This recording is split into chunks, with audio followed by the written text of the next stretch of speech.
Hello বন্ধুরা, আমি আজ থেকে তোমাদের সঙ্গে বিভিন্ন লেখকের গল্পের বই নিয়ে আলোচনা করতে চলে আসবো ছোট্ট ছোট্ট ভিডিওর মাধ্যমে। তো আজ দেখো আমি বুদ্ধদেব গুহর লেখা একটি মিষ্টি প্রেমের বই বাবলি নিয়ে আলোচনা করব। তো এটি ছিল আমার বুদ্ধদেব গুহর লেখা প্রথম বই, যেটি আমি তার লেখা প্রথমবার পড়েছিলাম এবং বইটি আমার কাছে ব্যক্তিগতভাবে ভীষণ ভালো লেগেছে। পাহাড় প্রেমীদের কাছে লেখকের পাহাড় সম্পর্কে যে বর্ণনা দেওয়া সেটি অসাধারণ এবং সঙ্গে মূল চরিত্র বাবলি ও অভির একটা দুষ্টু মিষ্টি প্রেমের গল্প তোমরা পড়তে পারো।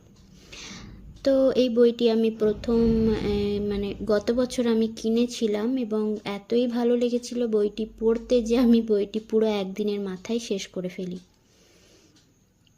তো দেখো বইটি সাহিত্যম প্রকাশনীর এবং এর মুদ্রিত মূল্য আছে 150 টাকা, এখানে দেখতে পাচ্ছ।